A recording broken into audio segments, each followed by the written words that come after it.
Okay, so you're walking into Rocky Mountain Cyber this week. You haven't had a lot of time to prep because you've been busy shoveling your driveway. Here's just in a few minutes how you can sound prepared and have some good conversations. Come away with some pipeline after the event. Let's go to AFCEA-RockyMountain.org. This is the event page. You can actually go to the actual site, click on register here. There's no firewall or anything like that. It just gives us a chance to look at the agenda, the sponsors, and get a feel for the exhibit space. Before I even look at the agenda, I like to look at the sponsors, see who's shelling out a lot of money. Diamond sponsors, they're always good to look at. They're usually primes or subs or some of our value added resellers or distributors, GDIT, Leidos, Deloitte, Caresoft, obviously. And then you go down, scroll down, gold, silver, ruby sponsors. A lot of these you'll be familiar with. You may be working for some of them, but it's good to get a sense for who's going to be there, who's really vested in having a good turnout. All of these sponsors want to show something for their investment, so they're going to be eager to talk to folks, eager to network. I would also don't dismiss these ruby and bronze sponsors. These may be their first time, sponsoring the event. They're probably eager to meet new people, network. It might be a good opportunity to have some teaming conversations, but don't pass them up. So again, a lot of the regulars here, but good to peruse that. So now you have a sort of a feel for who's going to be in attendance. Next, it's good to look at the exhibit map. You can see here's a map of the exhibit floor. I like to screenshot this to my phone, so I'll have it. There's also a directory down here, so you know what space ID everybody is matched to. So that's always something good to have. You can't always get a brochure. They'll have maps around, but it's good to kind of walk the floor if you get a chance. But if you don't, you at least have this map on your phone. Well, let's go back to the agenda.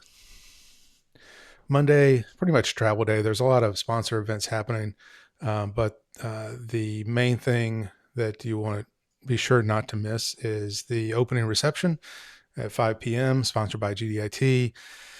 It's a good place to network. If you get there early, you get you're the first one to engage people.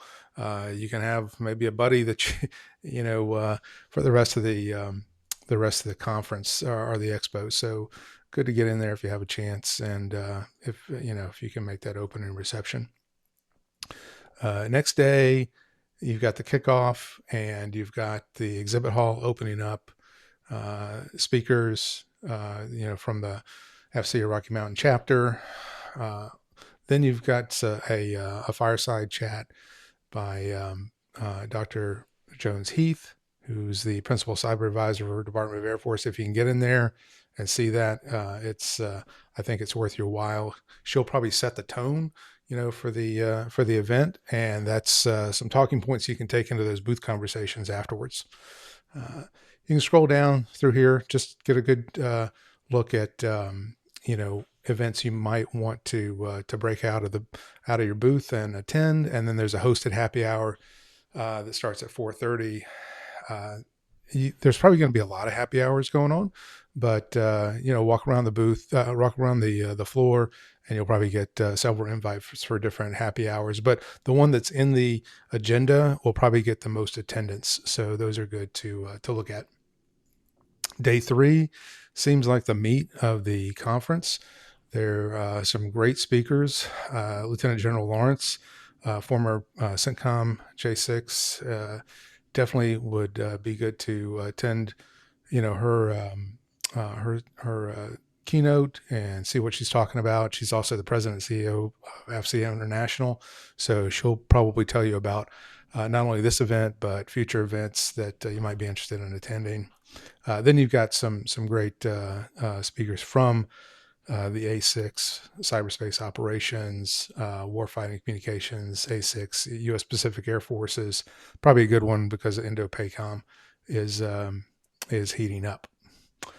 more speakers later in the day, and then there's going to be another happy hour sponsor at 4:30. Now, things usually start breaking down around noon on the last day, but it is good to stick around. That morning, you've got director of ArcWorks that's going to be giving a messaging, and then be sure to stick around for General Corshane, I believe that's how you pronounce it, Brigadier General Select Corshane. She's the director of Comms and Cyber Systems Operations, A6 Headquarters U.S. Air Force. So they're saving the best for last there. So that gives you a kind of a rundown of the agenda, who's attending, the sponsors. Now, what are you going to say to these people? If you meet them in the booth or you meet them in the hallway, you can go over to govwho.com. That's my site, and I'll have the link posted below.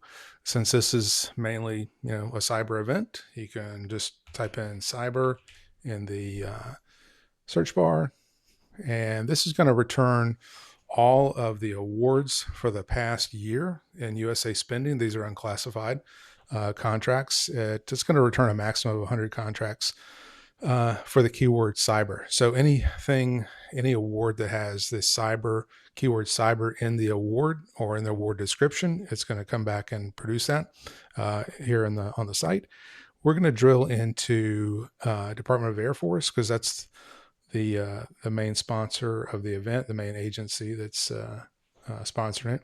And here you can see the main primes that have been awarded some type of cyber contract in the past year from the Air Force: Lockheed, HI, GDIT, Mantech, etc.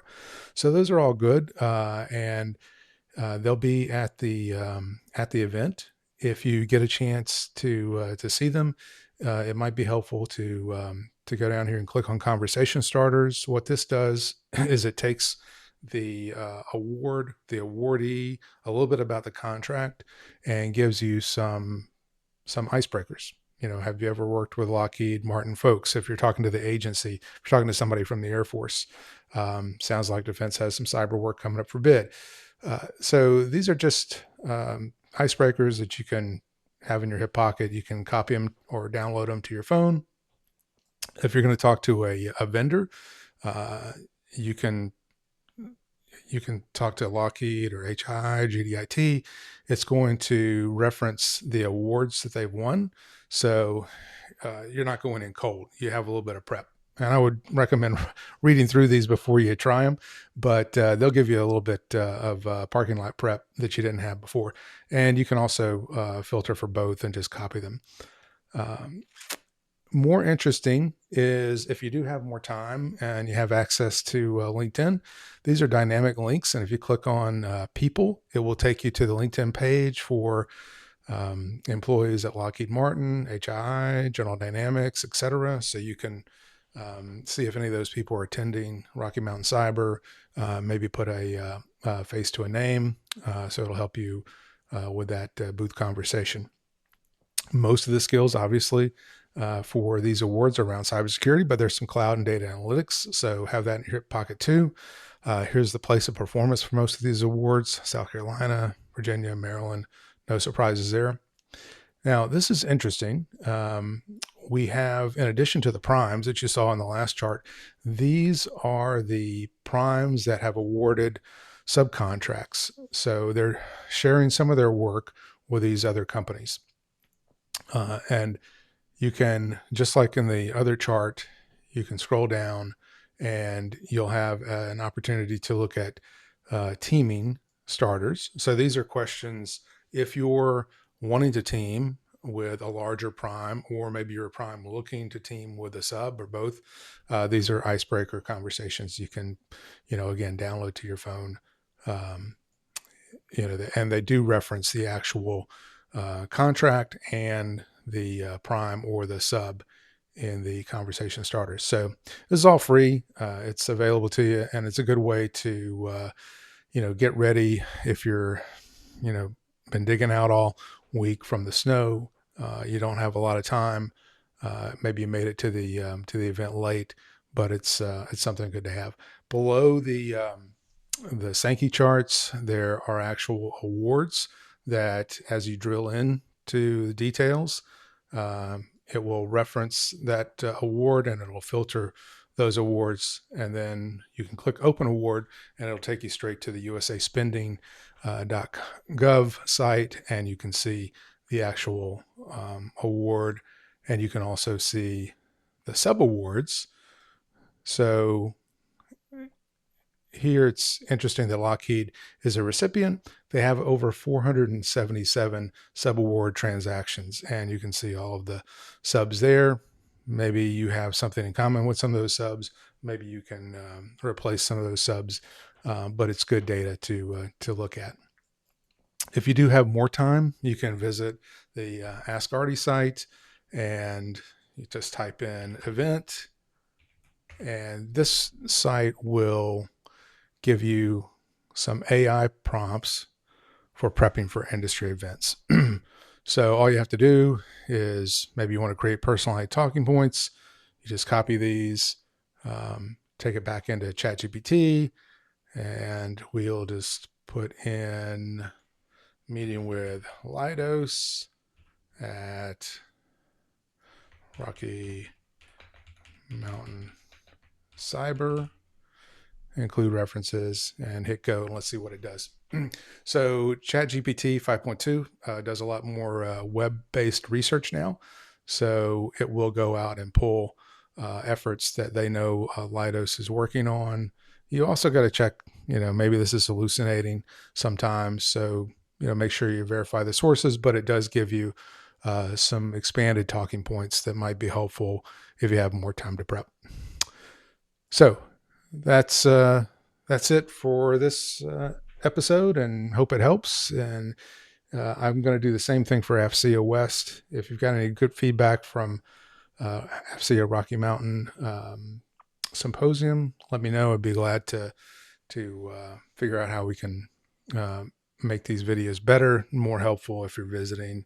If you have limited time during an expo, haven't had time to prep, what can we do to make it better? Thanks a lot.